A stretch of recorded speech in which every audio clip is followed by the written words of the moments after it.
దొంగలు తనని హింసించి తన ఎడమ తొడని బాగా గాయపరిచినా సరే అంతటి ఇదిలో కూడా రమణ మహర్షి వారు ఒక జీవి గురించి అల్లాడిపోయారు, ఆలోచించారు. ఆ జీవి పేరే కరుప్పన్. అది ఆశ్రమంలో ఉన్న కుక్క. ఇప్పుడే చెప్పాను కదా, ఆ కుక్కని అది ఇది అనకూడదు, మనం కూడా అతను అని సంబోధిద్దాం. రమణ మహర్షి తత్వం వల్ల, ఆయన చెప్పిన ప్రబోధం వల్ల. ఆయన ఆశ్రమంలో ఉన్న కుక్కని కానీ, కోతుల్ని కానీ, ఆవుల్ని కానీ అది ఇది అననిచ్చేవారు కాదని ఇంతకుముందే చెప్పుకున్నాం కదా. అవి ఆడ జాతికి సంబంధించినవైతే ఆమె అనేవారు, అవి మగ జాతికి సంబంధించినవైతే అతను అనేవారు. అందుకనే మనం కరుప్పన్ అనే కుక్కని అతనుగా సంబోధిద్దాం.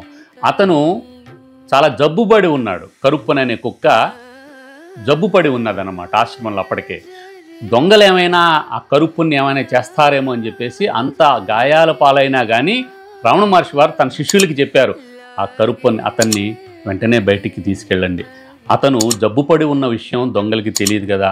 దొంగలు ఏమనుకుంటారు, కుక్క ఉంది కదా, కుక్క తమను ఏమైనా చేస్తుందని భయపడి వాళ్ళు ముందు అతన్ని గాయపరుస్తారు, చంపేస్తారు. కాబట్టి కరుప్పన్ని వెంటనే బయటికి తీసుకెళ్ళండి అని చెప్పేసి శిష్యులకి ఆదేశించారు. అలాగే ఆ కరుప్పన్ని బయటికి తీసుకెళ్ళడం జరిగింది.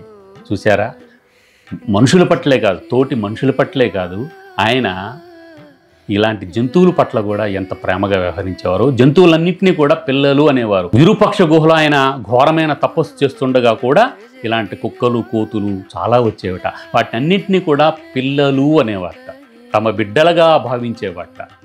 అలా ఒకసారి విరూపాక్ష గుహలో ఆయన ఘోరమైన తపస్సులో ఉండగా ఒక నల్లటి ఆకారం ఏదో తన ముందు ఇలా వెళుతున్నట్టుగా గమనించారు. తీరా చూడగా అది ఇప్పుడు చెప్పినటువంటి కరుప్పన్ కుక్క అనమాట. ఈ నల్లటి కుక్కే తర్వాత ఆయనకి చాలా చేరువైంది. తర్వాత లక్ష్మి అనే గోమాత కూడా ఆయనకి చాలా చేరువైంది. లక్ష్మి గురించిన వివరాలు, ఆ లక్ష్మి గత జన్మలో ఏ విధంగా పుట్టి ఉంది అని చెప్పేసి ఆ పూర్వజన్మ వృత్తాంతం కూడా ఉంది లక్ష్మి అని ఆవు దూడకి. మీరు తిరువన్నామల వెళ్తే, రమణ మహర్షి ఆశ్రమానికి వెళ్తే కనుక ఈ కుక్క అంటే కరుప్పన్కి సమాధి ఉంటుంది. అలాగే లక్ష్మి అనే ఆవుకి కూడా సమాధి ఉంటుంది. లక్ష్మి అనే ఆవుకి సంబంధించిన పూర్వజన్మ వృత్తాంతం మరొక వీడియోలో తెలియజేస్తాను. ఇప్పుడు ఈ కరుప్పన్ అంటే ఈ కరుప్పని బయటికి తీసుకెళ్ళమని చెప్పడం, తర్వాత దొంగలు అదే రోజు రాత్రి 2 గంటలకు వెళ్ళిపోవడం, పోలీసులు తర్వాత వాళ్ళని గుర్తించి శిక్షించడం జరిగింది. అది వేరే కథ. కాకపోతే మనం దీని నుంచి తెలుసుకోవాల్సింది ఏంటంటే, అవతల వాళ్ళు మనకి నష్టం చేస్తున్నా, మనకి అపాయం చేస్తున్నా సరే మనం ఓపికతో ఉండాలి అని చెప్పేసి రమణ మహర్షి వారు చెప్పకనే చెప్పారు ఈ వృత్తాంతం ద్వారా. దొంగల స్వభావం ఏంటి, దొంగతనం చేయడం. మన స్వభావం ఏంటి, మనమేంటి అనేది, మన క్యారెక్టర్ తెలిసేది ఇలాంటి సందర్భాల్లోనే. ఏదైనా సమస్య వచ్చినప్పుడు కానీ, అపాయం వచ్చినప్పుడు కానీ, మనకి నష్టం జరుగుతున్నప్పుడు కానీ మన క్యారెక్టర్ అనేది తెలుస్తుంది. అవతల వాళ్ళు మనకి నష్టం చేస్తున్నా కానీ మనం సహనంతో ఉండాలి అనేది రమణ మహర్షి యొక్క తత్వం. చూసారా, దొంగలు తమ ఆశ్రమానికి వచ్చి దొంగతనం చేసినా, తర్వాత తమను హింసించిన మూగజీవాల పట్ల తన ప్రేమను చాటుకున్నారు. అలాగే దొంగలనే మనుషుల పట్ల కూడా ప్రేమను చాటుకున్నారు.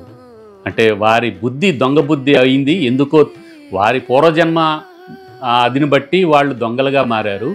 మనం సాధువులో అయ్యండి, మనం హింసా ప్రవృత్తికి మనం దిగకూడదు అనేది. నిజంగా ఇవి మనుషులే కాదు, దేశాలు కూడా తెలుసుకుంటే, ఈ తత్వాన్ని తెలుసుకుంటే ప్రపంచం ప్రశాంతంగా ఉంటుంది కదా. యుద్ధాలు లేని దేశాలు కావాలి మాకు అని ఎక్కడో రాశాను. అలాగా యుద్ధాలు లేని దేశాలు, యుద్ధాలు లేని సమాజాలు పరిడివిలుతాయి ఇలాంటి తత్వాన్ని వంటబట్టించుకుంటే. మై డియర్ నైస్ ఫ్రెండ్స్, మరొక వీడియోలో లక్ష్మి అంటే ఆవు యొక్క ఎలా వచ్చింది రమణ మహర్షి ఆశ్రమానికి, ఆవు యొక్క పూర్వజన్మ వృత్తాంతం ఏంటనేది మరొక వీడియోలో తెలియజేస్తాను. మై డియర్ నైస్ ఫ్రెండ్స్, మీకు ఈ వీడియో నచ్చినట్లయితే దయచేసి మా కష్టజీవి వ్లాగ్స్ ఛానల్ని సబ్స్క్రైబ్ చేసుకోండి, లైక్ చేయండి, షేర్ చేయండి, కామెంట్ చేయండి. అలాగే పక్కనే ఉన్న గంట గుర్తుని గట్టిగా నొక్కండి ఫ్రెండ్స్.